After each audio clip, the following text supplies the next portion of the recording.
سامعین و مکرمین، السلام علیکم ورحمۃ اللہ وبرکاتہ۔ میں ہوں آپ کے ساتھ آپ کا بھائی توصیف قادر اور آپ دیکھ رہے ہیں T F media YouTube channel. جی ہاں، آپ کا استقبال ہے ہمارے یوٹیوب چینل پر۔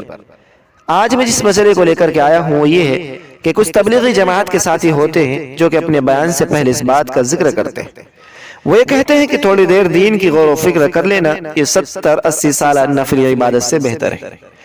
کیا یہ حدیث سے ثابت ہے یا نہیں؟ آئیے ہم اس کی وضاحت کرتے ہیں کہ آخر اس کی حقیقت کیا ہے کہ تبلیغی ساتھی اس طرح کیوں کہتے ہیں۔ آئیے اس کے متعلق میں آپ کو دو اہم فتوے سے آگاہ کرانے کی کوشش کرتا ہوں۔ سب سے پہلے دارالفتویٰ دارالعلوم دیوبند کے فتوے سے، پھر جامعۃ الاسلام علامہ بنوری ٹاؤن کے فتوے سے آگاہ کرانے کی کوشش کرتا ہوں۔ جیسا کہ دارالفتویٰ دارالعلوم دیوبند سے کسی صاحب نے ایک سوال کیا ہے۔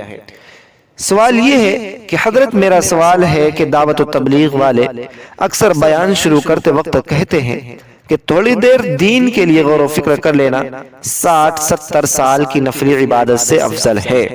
یہ کوئی حدیث ہے یا کسی بزرگ کا قول ہے؟ اگر حدیث ہے تو برائے مہربانی حوالے کے ساتھ جواب دیں۔ آئیے ہم جاننے کی کوشش کرتے ہیں کہ دارالفتویٰ دارالعلوم دیوبند کی طرف سے کیا جواب دیا گیا ہے۔ بسم اللہ الرحمن الرحیم۔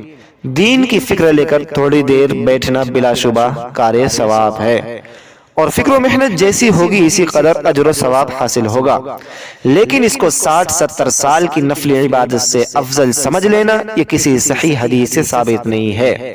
اس مضمون کی زبان زد روایت فکر ساعت خیر من عبادت 60 سنتن کو متعدد علماء ناقدین حدیث نے نہایت ضعیف بلکہ موضوع قرار دیا ہے، اس لیے عام مجالس میں اسے بیان کرنے سے گریز کرنا چاہیے۔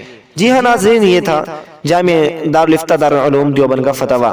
آئیے میں اب آپ کے سامنے جامعۃ الاسلامیہ علامہ بنوری ٹاؤن کا فتویٰ پیش کرنے چاہتا ہوں۔ جیسا کہ جامعۃ الاسلامیہ علامہ بنوری ٹاؤن سے کسی نے سوال کیا ہے کہ اکثر تبلیغی والے یہ بات عام مجمع کے سامنے کہتے ہیں کہ تھوڑی دیر دینی مجلس میں بیٹھنے کا ثواب 70 یا 80 سال کی نفلی عبادت کے برابر ہوتا ہے، کیا یہ حدیث سے ثابت ہے؟ تو جواب دیا گیا ہے کہ اس بات میں کوئی شک نہیں کہ دین کی مجلس میں بیٹھنا باعث اجر و ثواب ہے، البتہ اس کو 70 یا 80 سال کی نفلی عبادت سے افضل یا برابر سمجھنا کسی صحیح حدیث سے ثابت نہیں ہے۔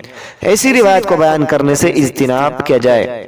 ہاں، مجلس علم و ذکر میں بیٹھنے کا اجر حدیث سے ثابت ہے، چنانچہ حدیث شریف میں ہے کہ آپ صلی اللہ علیہ وسلم نے فرمایا کہ جو لوگ بیٹھ کر یاد کریں اللہ تعالیٰ کی تو ان کو فرشتے گھیر لیتے ہیں اور رحمت ڈھانپ لیتی ہے، اور سکینہ یعنی اطمینان اور دل کی خوشی ان پر اترتی ہے، اور اللہ تعالیٰ فرشتوں میں ان کا ذکر کرتا ہے۔